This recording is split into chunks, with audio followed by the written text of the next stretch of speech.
Welcome बच्चों। इसके पहले 13.2 का हम 1 से लेकर के और 6 तक हमने डाल दिया था, आपने बनाया होगा, ठीक है। देखिए अब आइए क्वेश्चन नंबर 7 13.2। देखिए थोड़ा इसको हम बोले ना कि फिगर को ज़रा समझिए। देखिए क्वेश्चन को पहले जैसे मान लीजिए थोड़ा लंबा हो, किताब में भी थोड़ा 5-6 लाइन में दिया हुआ है, तो हम बोलते हैं ना बार बार कि क्वेश्चन को 2 बार पढ़ो, 3 बार पढ़ो, 4 बार पढ़ो, ठीक है ना। घबराओगे तो नहीं होने वाला है। देखो पढ़ाई पढ़ाई होती है। अगर लूट कर ही विद्यापति बनना होता तो काहे के लिए तुम्हारा स्कूल कोचिंग ये सब होता, गुरुकुल होता, बताओ। तो सब कुछ लूट सकते हो, विद्या नहीं लूटी जा सकती है।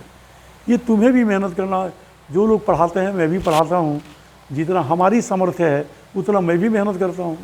सब अपने अपने सामर्थ्य के अनुसार मेहनत करते हैं, ठीक है ना। आप ही के लिए करते हैं, ठीक है। देखिए ध्यान से पहले सवाल को पढ़ा जाए। एक ठोस में ऊंचाई 120 सेंटीमीटर और त्रिज्या 60 सेंटीमीटर वाला एक शंकु सम्मिलित है। कोई ठोस है, उसमें एगो शंकु सम्मिलित है, राइट। तो उस शंकु का ऊंचाई 120 और कितना है, 60 है। तो पहले काम किया जाए, पहले एक शंकु को पहले बना लिया जाए, राइट।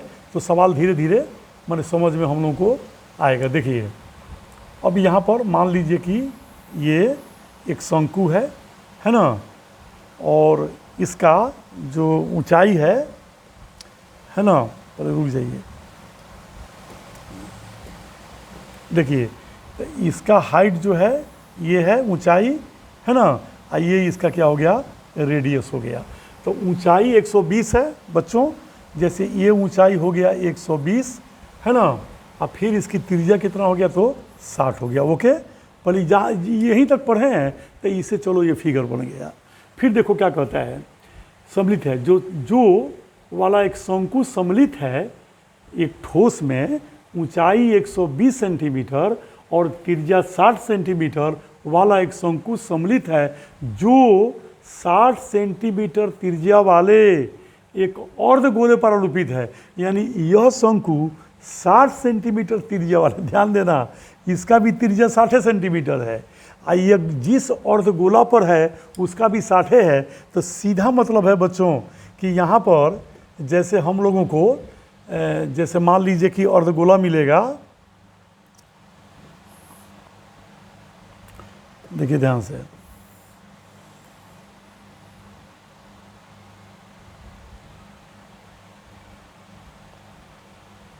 चलिए इसको समझ लीजिए साईं, ठीक है ना। देखिए तो ये जो है कहा कि ये शंकु किस पर आधारित है, बोलिए, अर्धगोला पर। तो अर्धगोला का भी त्रिज्या 60 है, तो इसका मतलब ये 60 सेंटीमीटर इसके लिए भी है और फिर अर्धगोला के लिए भी है। चलिए ये हो गया। अब जानते हैं क्या कहता है, आगे देखिए क्या कहता है। चलिए ठोस कैसा ही हम लोगों को मालूम हो गया।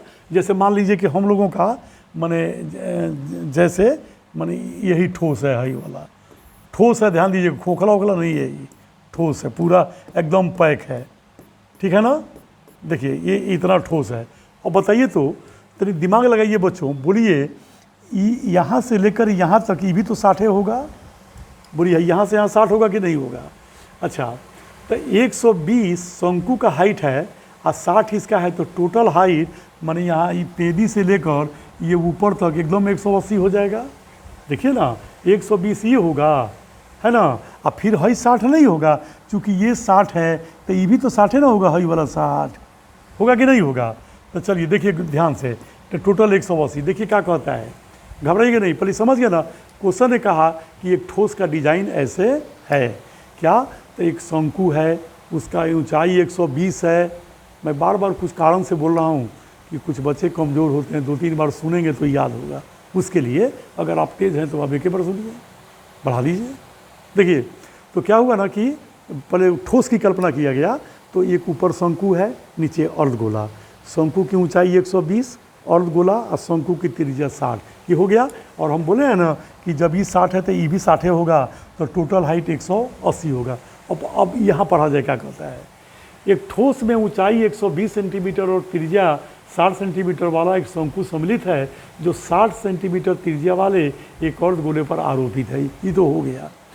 इस ठोस को इसको इस ठोस को, भाई अर्धगोला और शंकु वाले ठोस को, है ना, पानी से भरे हुए एक लंब वृत्तीय बेलन में इस प्रकार सीधा डाल दिया जाता है कि यह बेलन की तली को स्पर्श करे।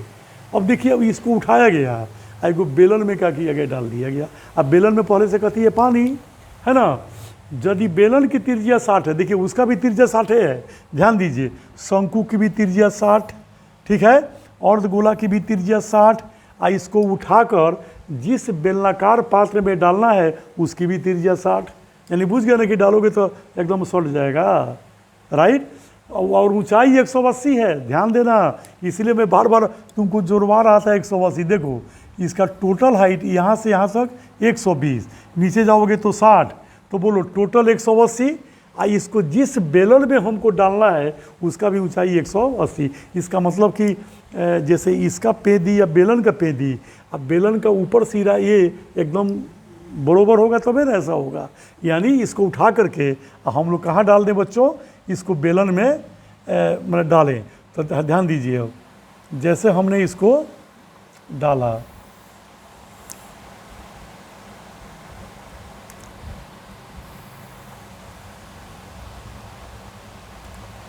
देखिए अब जैसे हमने इसको डाला बच्चों, अब यहाँ पर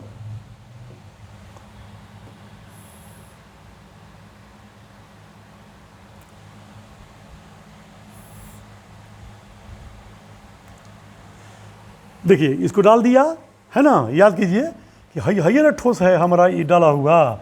अब देखिए ये डाले, तो अब बताइए कि जैसे देखिए अभी बेचारा बेलन का जो ऊंचाई है तो निश्चित है कि ये 180 है दिया हुआ, और चूँकि देखिए इसको बेलन में डाले हैं तो सब का त्रिज्या क्या है, 60 है, इसीलिए 1 R 60 से सब काम चल जाएगा। अब कहता है कि इसको आप डाल दिए, ध्यान दीजिएगा यह ठोस है, ठीक है ना, इसको डाले। तो बोलिए ईमानदारी से कि अगर इसमें अगर पानी देखा जाए, है ना, तो देखिए तो पनिया तो इतना ही ना बचा है, क्योंकि ऊपर शंकु है, तो इस बेलन में जो पानी होगा तो है ना पनिया होगा इतना, क्या कि बाकी तो ये ठोस है। बोलिए ये बात है कि नहीं है। तो यही हमसे पूछ रहा है, देखिए कि बेलन में शेष बचे पानी का आयतन क्या कीजिए, ज्ञात कीजिए। ओके बच्चों, ठीक है ना। तो ज़रा गौर से देखिए, तो बेलन में शेष बचे का पानी आयतन, तो कॉमन सेंस की बात है कि बेलन के आयतन में से बोलिए ईमानदारी से ये ठोस का आयतन घटा दिया जाएगा, तो जो जितना पनिया बचा है उसका आयतन नहीं निकल जाएगा। बोलिए, तो इसका मतलब बेलन के आयतन में से ये शंकु का आयतन और गोला का आयतन क्या कर देना है, घटा देना है। और जो चाहिए आयतन निकालने में सब एकदम दिया है, चूँकि तीनों का त्रिज्या तो 60 है, ठीक है ना। तो बोलिए, तो बेलन के आयतन में से घटाना है, तो बेलन का आयतन बोलिए पाई R स्क्वायर, तो बोलिए R जो है यहाँ पर 60 स्क्वायर, बात समझ रहे हैं ना, कलम का रंग चेंज कर देता हूँ। देखिए तो पाई 60 स्क्वायर, अब फिर बोलिए बेलन का हाइट कितना है, 180। बोलिए ये किसका आयतन हो गया, पूरा बेलन का, पाई R स्क्वायर H, ये जानते हैं। चलिए इसमें से घटेगा अर्धगोला, तो 2/3 पाई R क्यू का मतलब बोलिए 60 क्यू हुआ कि नहीं। फिर घटेगा कौन है, ऊपर वाला शंकु, चूँकि यो तो छेक लिया है। तो बोलिए फिर शंकु का आयतन, तो 1/3 पाई R स्क्वायर, तो कितना स्क्वायर, 60 स्क्वायर H, तो इसका H तो 120 है ना। तो बोलिए इतना हो गया। देखो बच्चों, होशियार बच्चा के लिए ये इशारा ही काफ़ी है, बात समझ गए ना। कोई कॉमन सेंस की बात है कि हम बेलन के आयतन में से, ठीक है ना, क्या करेंगे कि हई शंकु का इसका घटा देंगे, तो यही ना पनिया वाला इलाका है, हई वाला जब पानी सूख गया यहाँ पर। देखिए बात समझ रहे हैं ना, तो बस यही निकालना है। और बोलिए आपको क्या करना है, मान अपना रख के बनाना है। ओके, उम्मीद है कि समझे होंगे आप लोग। ऐसे भी मैं बार बार कहता हूँ कि मान लो वही आर्किमिडीज के सिद्धांत वाला कि इसमें पानी था, और जब तुम इसको डाले होगे तो ये कितना पानी विस्थापित किया होगा, उतना ही ना जितना ये दोनों का क्या है, शंकु का और गोला का आयतन है। चूँकि ये डूबा हुआ है तो ये अपने आयतन के बराबर पनिया हटा दिया होगा। तो निश्चित है कि बेलन में कितना पानी है, तो हम बेलन के आयतन में से इसका आयतन क्या कर देंगे, घटा देंगे, राइट। उम्मीद है कि समझ में आ गया होगा। थोड़ा आप भी माइंड लगाइए, ठीक है ना। चलिए लास्ट क्वेश्चन नंबर 8 हम लोग देखते हैं। ओके बच्चों, देखिए क्वेश्चन नंबर 8 है। 8 में थोड़ा दशमलव ज़्यादा है, इसके बाद मैं बनाया हुआ मतलब मैं डाल दूंगा। तो चलो देखो अब क्या कहता है, ये लास्ट सवाल है। एक गोलाकार कांच के बर्तन की एक बेलन के आकार की गर्दन है। और बच्चा सोचे कि गर्दन क्या चीज़ हुआ, अरे जैसे नहीं, आप देखे होइएगा बड़े बड़े साहब लोग या पौष इलाका में जाते होंगे तो जो उनका बाउंड्री होता है ना, नहीं नीचे से एक बेलन टाइप पर रहता है, ऊपर बिजली का बॉल रहता है गोल, देखे नहीं होंगे। अच्छा देखिए, जैसे मान लीजिए कि यहाँ पर जैसे कहा ना कि गोलाकार कांच के बर्तन की, यानी है ना, यानी गोलाकार कांच है। अब जैसे मान लो कि जैसे ये कांच क्या हो गया, गोलाकार हो गया।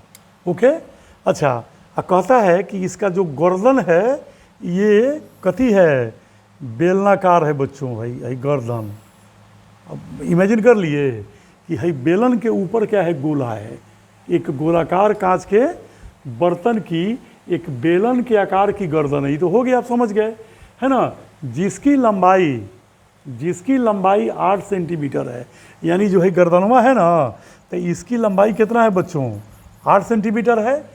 और व्यास 2 सेंटीमीटर है। ध्यान दीजिए, तो इसका व्यास अगर 2 सेंटीमीटर है यहाँ से यहाँ तक गर्दन का, तो जरूर त्रिज्या कितना हो जाएगा, 1 सेंटीमीटर हो जाएगा। ये तो आप समझ ही रहे होंगे, है ना। जबकि गोलाकार भाग का व्यास 8.5 है। जो है गोलाकार भाग है ना बच्चों, देखिए गोलाकार भाग, तो इसका व्यास जो है ये कितना है, तो 8.5 सेंटीमीटर है। तो इसमें 2 से भाग दे दीजिएगा तो निश्चित है कि रेडियस आ जाएगा। तो बच्चों थोड़ा देखिए, ये समझना बहुत आसान है, लेकिन जब तुम इसको हल करोगे तो थोड़ा दशमलव का गुना भाग खूब मिलेगा। तो घबराना नहीं, आखिर पढ़ना आप ही को है ना। तो देखिए मैं समझाऊंगा तो 2 मिनट में आपको भी समझ में आ जाएगा। देखिए क्या पूछ रहा है, कह रहा है क्या, चलिए तो इसका त्रिज्या इसका हाफ हो जाएगा। जैसे इसका त्रिज्या निकाला जाए तो 2 से भाग देगा तो 4.25 आएगा। ओके, चलिए अब कहता है क्या कि इसका आयतन क्या होगा। बच्चों ये पृष्ठीय क्षेत्रफल होता तो थोड़ा सा झंझटिया होता कि हम कहते कि देखो ये गोला है, बेलन सटा है, तो बेलन का ऊपर वाला पृष्ठ घटाना पड़ेगा क्योंकि वो सट गया है। बात को समझ रहे हो ना। तब इस तरह की बात हम लोग बतियाते हैं, लेकिन इसमें कुछ नहीं। कहता है इसका आयतन क्या होगा, तो गोला का आयतन, और फिर इसका आयतन निकाल लो, काम खत्म। तो बोलो गोला का आयतन याद है ना कि 4/3 पाई आर क्यू, यानी 4.25 का क्यू। ओके, फिर इसमें जुटेगा बेलन का आयतन, तो क्या होता है पाई, इसका आर याद है ना 1 है, तो पाई आर स्क्वायर, और इसका ऊंचाई कितना है तो 8 है। बस इसी को क्या करना है, हल करना है। देखा जाए तो पूरे सवाल का निचोड़ क्या है, यही है। राइट, उम्मीद है कि चूंकि मैं तो हल किया हुआ डालूंगा ना, इसलिए मैं हल नहीं करूंगा। पहले मैं मौका देता हूं कि पहले तुम हल करो, ठीक है ना। जैसे समझा देता हूं कि तुम हल करना, दिक्कत उक्कत हो तब स्क्रीनशॉट में देखना, ऐसे स्क्रीनशॉट लेके रख लेना, लेकिन सुनना ध्यान से जरूर। चलो अब देखो, कहोगे कि आप तो पूरा सवाल पढ़वे नहीं किए हैं, अब बता दीजिए।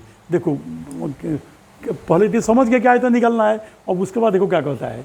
एक बच्चे ने यह ज्ञात किया कि इस बर्तन का आयतन 345 घन सेंटीमीटर है। क्वेश्चन ने कहा कि एक बच्चा ने ज्ञात किया कि इसका आयतन कितना है, 345 घन सेंटीमीटर है। आपसे पूछ रहा है जांच कीजिए कि उस बच्चे का उत्तर सही है या नहीं। अब बुझ गए ना कि यानी नाक ऐसे नहीं छू रहा है, ऐसे छू के कह रहा है आयतन आप निकालिए। क्या कि आपको जांचना है कि बच्चा का एक बच्चा जो उत्तर लाया है 345 घन सेंटीमीटर, ये है कि नहीं। तो बिना आयतन निकाले हम भी कैसे जानेंगे, समझ गया ना। तो इसीलिए हम लोग इसका आयतन है ही, गोला का आयतन जोड़ बेलन का आयतन निकाल लेंगे, सिलेंडर और स्फीयर का।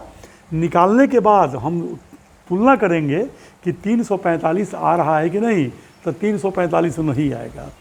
अगर नहीं आएगा तो लिख देना, अतः बच्चे द्वारा निकाला गया उत्तर क्या है, गलत है। ठीक है ना, कोई दिक्कत, उम्मीद है कि समझ में आ गया होगा। ये भारी नहीं है, ठीक है बच्चों। तो मैं अभी इसका हल डाल देता हूँ। राइट, याद रहेगी ना। चलो देखो, क्वेश्चन नंबर 7,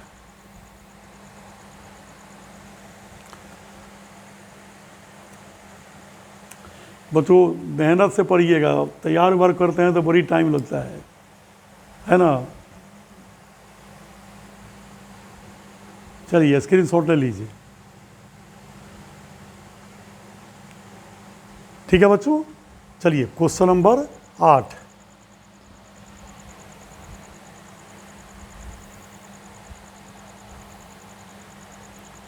क्वेश्चन नंबर 8,